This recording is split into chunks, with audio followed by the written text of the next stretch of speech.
Hello friends, Radhe Radhe, जय गुरुदेव, जय महाकायत्री। आज का ये वीडियो जो है सावन के सोमवार के ऊपर है। तो 30 जुलाई से सावन का सोमवार प्रारंभ हो रहा है और इस बार 4 सोमवार पड़ा है। तो जो लोग भी सावन का सोमवारी का व्रत करना चाहते हैं तो वो लोग घर में किस तरह से पूजा करें और किन सामग्रियों की ज़रूरत होगी, अपने व्रत नियम कैसे कर सकते हैं, तो उसी के ऊपर ये वीडियो है। तो चलिए वीडियो स्टार्ट करते हैं। सबसे पहले अगर आप घर में तो शिव जी की पूजा करना चाहते हैं तो एक अच्छा सा आसन बिछा ले और उसके ऊपर शिव जी की कोई भी फोटो जो है वो आप लगा ले, जिसमें अगर शिव शिव जी हैं तो उनकी भी फोटो आप रख सकते हैं, या फिर अगर शिव परिवार की फोटो है तो वो बहुत ही ज़्यादा अच्छा है।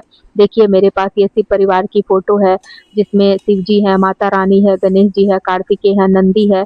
तो इस तरह से फोटो अगर है तो बहुत अच्छा है, और नहीं है तो भी कोई बात नहीं। अगर शिवलिंग है तो शिवलिंग भी रखकर आप जो है वो शिव जी की पूजा कर सकते हैं। और फोटो शिवलिंग कुछ भी नहीं है तो आप उनके इस तरह से आसन बिछाकर एक अक्षत रखकर और एक गोटा पुष्प रखकर भी भगवान का ऐसा भाव करें कि भगवान वहाँ पर विराजमान है, और उसके बाद आप उनकी पूजा और व्रत जो है वो आप कर सकते हैं।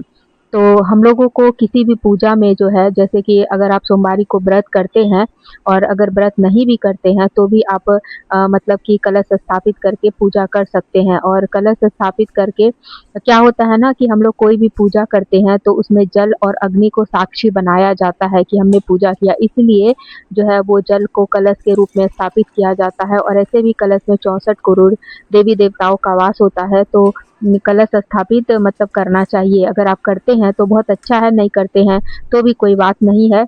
और मैं कैसे करती हूँ वही मैं आपको बता रही हूँ।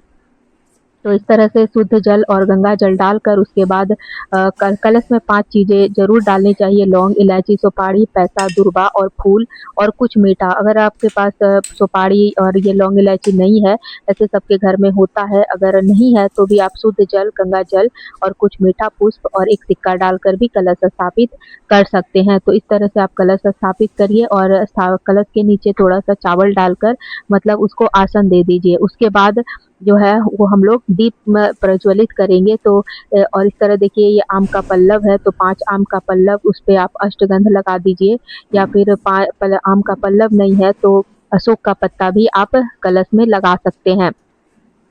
तो ये मैं थोड़ा विस्तृत तरीके से आपको बता रही हूँ, और इसके साथ ही मैं आपको ये भी बताऊँगी कि आप मतलब थोड़ा-सा अलग मतलब जो सूक्ष्म रूप में भी करना चाहते हैं, इतना विस्तृत नहीं करना चाहते हैं, तो भी आप कैसे कर सकते हैं। तो पहले आप विस्तृत तरीका देख लीजिए, और उसके बाद फिर कलश के ऊपर हम लोग एक पात्र में थोड़ा-सा चावल डालकर और उसके ऊपर रखेंगे, और उसके ऊपर फिर एक कोई भी फल रख देंगे। यही पूजा का जो भी विधि-विधान है वो मतलब सारे ही पूजा में आपका होता है, बस थोड़ी बहुत चीज़ें जो होती है वो चेंज होती है। तो इस तरह से हम लोग कलश स्थापित करते हैं। और जब हम संकल्प लेते हैं तो इस तरह की मैं सोमवारी का व्रत करने जा रही हूँ शिव जी, और हाथ में आप पुष्प लेकर या अक्षत और पैसा लेकर भी कर सकते हैं, या ऐसे भाव से हाथ जोड़कर प्रार्थना करें कि मैं आप सोमवारी का व्रत करने जा रही हूँ। कलश देवता से प्रार्थना करें, और इस तरह से फिर कलश को और भी पुष्प वगैरह लाकर आप अच्छे से सजा दें। अभी मेरे पास पुष्प नहीं है, बाहर बहुत बारिश हो रही है तो इसलिए मैंने पुष्प मतलब नहीं लगाया है, लेकिन आप अच्छे से कलश को पुष्प से सजा दें। माला हो तो माला चढ़ा दें कलश के ऊपर, और कोई फूल हो तो फूल भी आप लगा सकते हैं। उसके बाद देखिए मैंने ये दीप प्रज्वलित किया है। आप दिया जो है वो तिल के तेल का, सफ़ेद तिल के तेल का या फिर घी का भी आप जला सकते हैं। और दिया जब तक पूजा हो तब तक जलनी चाहिए, तो इतना आप घी ज़रूर डालें, क्योंकि हम लोग सारा मतलब अभिषेक करते हैं भगवान जी का, फिर कुछ जाप होता है या मंत्र होता है तो उतना देर दिया जलते रहना चाहिए। और उसके बाद देखिए मैंने शिव जी का ये जो है वो मेरे पारस के शिव जी हैं, शिवलिंग है, तो ये बहुत सालों से हैं, और ये बहुत छोटे से हैं। जैसे हम लोगों का उँगली में 3 कट होता है, तो 1 उँगली का 1 कट के बराबर ये छोटे से पारस के शिवलिंग है। और मैं उनको उसी में रखती हूँ और हमेशा उनका अभिषेक करती हूँ। तो पहले मैंने शुद्ध और गंगा जल से उनको स्नान कराया, उसके बाद अभी मैं ये जो है वो पंचामृत बना रही हूँ, मतलब दूध, दही, मधु, घी। और घी जो है वो घर पर ही मेरे गाय का दूध मतलब दूध आता है तो उसी से मैं घी निकालती हूँ, तो वही घर का ही शुद्ध घी है। तो इस तरह से आप पंचामृत बना लें, दूध, दही, घी, मधु और उसके बाद थोड़ा-सा मैंने इसमें गुलाब जल भी डाला है। तो इस तरह से मतलब भगवान जी के अभिषेक का जो हम लोग स्नान कराएँगे तो उनका वो जो जल है वो स्नान अच्छे से तैयार हो जाएगा।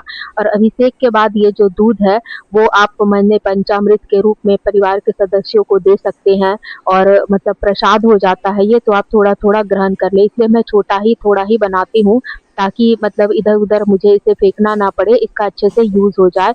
और जो बचे उसे अगर ज़्यादा है, अगर आप बड़ा मतलब ज़्यादा बड़े पात्र में आप अभिषेक करते हैं और ज़्यादा दूध या ज़्यादा जल हो जाता है, पंचामृत हो जाता है, तो आप उसे किसी भी आपके पेड़ के गमला हो घर में, पौधे का गमला हो तो आप उसमें भी डाल सकते हैं, लेकिन उसे बाहर नहीं फेंकना है क्योंकि ये बहुत मतलब भगवान जी का स्नान का ये जल होता है, तो एक तरह से ये प्रसाद ही होता है। तो इसे घर के सभी सदस्यों को आप थोड़ा-थोड़ा पिला दें तो पंचामृत की तरह तो बहुत ही मतलब शुभ होता है। उसके बाद देखिए ये इस तरह से मौली ले लें और 2 इस तरह से गोला बना लें, उँगलियों पर लपेटकर 5 बार या एक मौली को 5 बार लपटने से इस तरह गोला बन जाएगा और इस तरह से आपको 2 बनाना है, एक वस्त्र के लिए और एक उपवस्त्र। उपवस्त्र मतलब यज्ञोपवीत जो हम लोग जनेऊ चढ़ाते हैं। तो आप ऐसे सीधा खोल कर भी चढ़ा सकते हैं, लेकिन इस तरह से गोल करने से वो वस्त्र स्वरूप हो जाता है। तो पहले हम लोगों ने भगवान जी को स्नान कराया और उसके बाद फिर हम लोगों ने भगवान जी को वस्त्र पहनाया। उसके बाद फिर परिवार के जो भी सदस्य हैं जैसे गणेश जी, कार्तिकेय, नंदी सबको हम लोग तिलक लगाएँगे और गणेश जी को मैंने रोली से तिलक लगाया है। फिर माता रानी को सिंदूर, ऑरेंज सिंदूर से सौभाग्य दिया है और जो उँगली में मेरे सिंदूर रह गया था उसे मैंने अपने माँग में लगा लिया। उसके बाद देखिए ये जो मतलब मैंने भगवान जी का स्नान करवाया शिव जी का, उसके बाद फिर उनको अच्छे से हम लोग सजाएँगे, उनका श्रृंगार करेंगे, वस्त्र पहनाया मौली के रूप में, अब हम लोग उनका श्रृंगार करेंगे। तो पुष्प जो भी आपके पास पुष्प हो जैसे धतूर का होता है, बेल भी चढ़ाया जाता है, बेल का पत्ता है, बेल के पत्ते पर आप जो अष्टगंध चंदन जो पीला रंग का आता है उससे राम लिख कर चढ़ा सकते हैं या फिर ओम लिख कर भी आप चढ़ा सकते हैं बेल का पत्ता। और उसके बाद फिर धतूर का फूल, फल ये सब भी चढ़ाया जाता है। अकोन का जो है वो भी फल चढ़ाया जाता है। तो अभी तो नहीं है मेरे पास लेकिन जो पुष्प है उसी को मैंने चढ़ाया है। अगर आपके पास उपलब्ध हो तो आप उसे ज़रूर शिव जी को चढ़ाएँ। और उसके बाद जो बेल का पत्ता है, उसके बाद देखिए हरे की मूँग की दाल है, उसके बाद ये जो चावल है, ये चावल में से कोई भी खंडित नहीं होना चाहिए मतलब चावल गोटा ऐसा आप चुन के रख लें। और फिर चने की दाल और काला तिल ये सब भी शिव जी के सोमवारी के अभिषेक में चढ़ाया जाता है अभिषेक करने के बाद। तो अगर आपके पास व्यवस्था हो इस तरह से तो घर की चीज़ें रहती है, घर में रहती है तो थोड़ा-थोड़ा आप डब्बे में निकाल कर साँप जो है वो हटा लें जब आपका राशन आता है तो। और इस तरह से आप चढ़ा सकते हैं। और तिल चढ़ाने से कहते हैं शनि दोष शांत होता है और रोग दोष भी शांत होते हैं। तो जो भी वस्तुएँ शिव जी को चढ़ाई जाती है उसके पीछे कुछ न कुछ महत्व होता है सबके पीछे, तो इसलिए चढ़ाया जाता है। उसके बाद आप जो भी मीठे में घर में प्रसाद भी बना सकते हैं, इसके अलावा घर में मतलब खीर भी बनाकर आप शिव जी को चढ़ा सकते हैं, भोग लगा सकते हैं, हलवा बनाकर, सेवई बनाकर या फिर जो भी मीठा मिश्री है, बतासा है, जो भी घर में है उसे आप भगवान जी को चढ़ा दें। और उसके बाद देखिए वो जो मैंने ब्लू डब्बा दिखाया उसमें विभूति है और मैं शिव जी का मंदिर में जाती हूँ उनका मतलब अभिषेक करने तो वो सब लेकर जाती हूँ, वो सब रहता है। तो आपको पूजा की दुकान पे मिल जाएगा विभूति। उसके बाद चंदन का चूड़ा है तो ये सब भी शिव जी को प्रिय होता है और चढ़ाया जाता है। तो मैं ये सब मतलब शिव जी का हमेशा पूजा करती रहती हूँ, तो ये सब कुछ मैं रखती हूँ।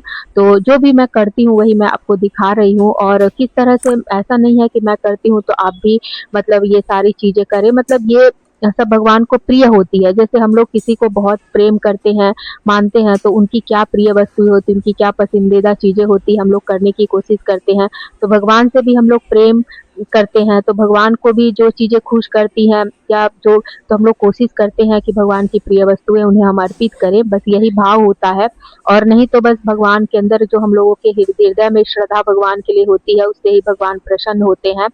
और उसके बाद जो देखिए भगवान का जो है वो मस्त में जो भी आपके पास ऋतु फल हो मतलब मौसम में जो भी फल आपके पास हो मतलब 5 प्रकार का फल अगर हो तो ठीक है, नहीं तो 5 केला भी चढ़ा सकते हैं, 5 सेब मतलब कोई भी एक फल 5 भी चढ़ा सकते हैं या जितना भी एक है तो एक भी आप चढ़ा सकते हैं। ऐसा कोई ज़रूरी नहीं कि 5 ही हो, लेकिन फल भी भगवान को आप चढ़ाएँ और इस तरह से उसके बाद धूप बत्ती दिखा दें और धूप बत्ती दिखाने के बाद आप जो है वो कोई जाप भी कर सकते हैं, जैसे कि मंत्र का जाप हुआ, जैसे कि महामृत्यु मंत्र का जाप होता है, तो आप जो है रुद्राक्ष की माला से भी कर सकते हैं। और ये तो उसके बाद फिर पहले जाप करने के बाद या कोई पाठ भी आप कर सकते हैं, जैसे शिव जी का चालीसा पाठ होता है और उसके बाद फिर आरती करें। तो पहले मैं देखिए उसके बाद पूजा करने के बाद आप सारी चीज़ें वस्तुएँ भगवान को चढ़ाएँ, हाथ जोड़कर भगवान से प्रार्थना करें कि भगवान मैं आपके सावन के सोमवारी का व्रत धारण कर रही हूँ, मेरा ये व्रत शुभ हो, सफल हो और मेरे परिवार में सब स्वस्थ रहे, सबको सही मार्गदर्शन दे, सभी का सद्बुद्धि सभी सद्मार्ग पे चले, सबकी उन्नति हो, तरक्की हो, सबके स्वास्थ्य के लिए, सबकी सद्बुद्धि के लिए, उन्नति तरक्की के लिए शिव जी से, शिव परिवार से प्रार्थना करें। और उसके बाद जब हम लोग आरती कर ले तो पूरे घर में आप आरती दिखा दें और आरती दिखाने के बाद जो है वो जो भी आपका मंत्र जाप है वो आप मंत्र जाप कर सकते हैं। और आप मंदिर में जाकर पूजा करना चाहते हैं तो मंदिर में भी यही सारी चीज़ें वस्तुएँ आप ले जाकर मतलब शिवलिंग के ऊपर आप चढ़ा सकते हैं भगवान को। और इस तरह से अगर आपके पास व्यवस्था नहीं है तो आप शुद्ध लोटे में क्या करें, दूध ले लें और पंचामृत एक लोटे में ही बना लें और बनाकर आप शिव जी के मंदिर में जाकर उन्हें अर्पित करके चलाएँ और एक दिया जला दें या फिर धूप बत्ती दिखाकर 11 बार शिव जी का ओम नमः शिवाय मंत्र बोल दें। और ये भी मतलब आप कर सकते हैं। इसके अलावा वो जो मैंने दिखाया कि थोड़ा इत्र सुगंधित करने के लिए हम लोग पूजा के स्थान पर इत्र छिड़क देते हैं और फिर ये जो है मैंने एक छोटे से बोतल में दिखाया वो चंदन का जो है वो तेल है, तो वो भी भगवान को बहुत प्रिय होता है। तो पूजा के दुकान से मैंने मंगा कर रखा था, तो मेरे मतलब अभी शिव जी का मैं अभिषेक करती रहती हूँ, तो वो भी मैं थोड़ा-थोड़ा छिड़क देती हूँ, तो सुगंधित हो जाता है। और उसके बाद अगर आपके पास सुबह समय नहीं बनता है, सुबह में आप पूजा पाठ कर लें या शिव जी का ऐसे पंचामृत से अभिषेक कर दें, मतलब जो विस्तृत तरीका मैंने बताया उसे आप कर सकते हैं तो करें, नहीं तो आप मतलब शुद्ध पंचा अ, प ये पं अ, पंचामृत बनाकर शिव जी का अभिषेक करें। और वो भी नहीं है तो आप शुद्ध जल से मतलब गंगा माता का आवाहन कर लें शुद्ध जल में और शिव जी को अभिषेक कर दें। अभिषेक करने के बाद जो भी फल प्रसाद है चढ़ा दें और धूप बत्ती दिखा दें और संध्या के समय फिर से आप शुद्ध और पवित्र होकर आपके पास अगर समय है संध्या के समय तो संध्या के समय शुद्ध पवित्र होकर आप जाप, साधना या फिर कोई भी पाठ मंत्र जाप कर सकते हैं। इसमें रुद्राष्टकम मंत्र है, शिव पंचाक्षर मंत्र है, फिर रुद्राक्ष की माला से आप शिव जी के महामृत्युंजय के मंत्र का भी जाप कर सकते हैं। तो अगर आपके पास जितना समय हो, जो मतलब आप समय के सुविधा के अनुसार कर सकते हैं, वो आप संकल्प लेकर करें। और मतलब पहले सोमवार से लेकर 4 सोमवार पड़ रहा है, तो अगर पहला सोमवारी आप जिस नियम पालन को मतलब अनुसरण करते हैं, उसी नियम पालन को आप चारों सोमवार में करें। ऐसा नहीं है कि एक सोमवारी आपने पूरे विस्तृत तरीके से पूजा किया, बहुत सारा मंत्र किया, पाठ किया और दूसरे सोमवार फिर नहीं करे, ऐसा नहीं है। वैसे तो पूरे सावन भर ही आप शिव जी का इस तरह से पूजा करते हैं तो बहुत अच्छी बात है, लेकिन 4 सोमवार तो कम से कम आप ज़रूर करने की कोशिश करें, अपने समय के अनुसार आप देख लें। तो मैंने मतलब आपको बहुत मतलब शॉर्ट तरीका भी बता दिया कि शिव जी को आप सिर्फ़ शिवलिंग है घर में, तो आप जल अर्पित करके और भोग प्रसाद अर्पित करके कोई भी मंत्र का भी आप जाप कर सकते हैं या फिर संध्या के समय आप समय निकाल कर लें। अच्छा, अब ये शिव जी ये जो जल होता है दूसरे दिन मंगलवार को आप अपने पूरे घर में ओम धव शांति अंतरिक्ष गुम शांति बोलते हुए या फिर शिव जी के ओम नमः शिवाय मंत्र का जाप या गायत्री मंत्र बोलते पूरे घर में छिड़क दें। ध्यान रहे कि पैर पे ना पड़े और बाथरूम में नहीं पड़े और जो जल बचे उसे आप किसी पौधे में डाल दें। तो इससे घर का वातावरण बहुत ही सकारात्मक हो जाता है। और सोमवार को पूरे दिन कलश को ऐसे ही रहने दें और पूजा के समय तक दिया जले। पूजा के बाद जब दिया बुझ जाता है शाम को आप संध्या आरती करें और संध्या आरती के समय फिर से आप दीप को प्रज्वलित कर सकते हैं, मतलब फिर से उसमें घी डालकर दीप को जला ले और संध्या को भी आप आरती कर ले, शिव जी की आरती गा ले, माता रानी का कोई भी भजन हो, पाठ हो, बैठकर भी आप कर सकते, जैसे आपके पास समय हो उस हिसाब से करें। शिव जी के 5 भजन कीर्तन भी आप शाम को कर सकते हैं बैठकर। मतलब इस सावन महीने में आप जितना शिव जी की आराधना पूजा कर सकते हैं अपने समय अनुसार वैसे आप करें। और उसके बाद व्रत में रहा कि आप क्या खा सकते हैं, तो जो व्रत रह सकते हैं पूरे दिन फलाहार में तो फलाहार रहें, सुबह को पूजा के बाद आप फलाहार लें, शाम को दूध चाय आप पी सकते हैं। और अगर शरीर में कोई तरह की परेशानी है, दवा वगैरह चल रहा है, तो आप एक समय मतलब व्रत करें पूरे दिन और संध्या ढलने के बाद आप एक समय जो है वो मीठा भोजन खा सकते हैं। मीठा भोजन मतलब बिना नमक का, या फिर आप ऐसा भी कर सकते हैं कि आप संध्या ढलने के बाद सेंधा नमक का भोजन एक समय खा सकते हैं, या फिर आप दोनों समय भी सेंधा नमक का भोजन खाएँ। लहसुन प्याज ना लहसुन प्याज तो आप मत ही खाइएगा, उसके बाद सात्विक जितना हो सके रह सकते हैं तो रहें। मतलब जिस तरह आपके शरीर आपको मतलब सहयोग करता है, आप उसी तरह करें और भगवान का बस मन में भाव ज़रूर अवश्य रखें। और इसी तरह से जो भी मैंने आपको पूजा बताई है, अगर आप लोगों को मेरी वीडियो अच्छी लगती है, तो वीडियो को लाइक, सब्सक्राइब ज़रूर करिएगा। और इसके बाद फिर नेक्स्ट वीडियो जो है मैं रुद्र अभिषेक के ऊपर लेकर आऊँगी। तो रुद्र अभिषेक क्या है और किस तरह से करना है, घर में लोग कर सकते हैं, तो कैसे करें, तो उसके ऊपर वीडियो रहेगा, तो वीडियो को ज़रूर देखिएगा।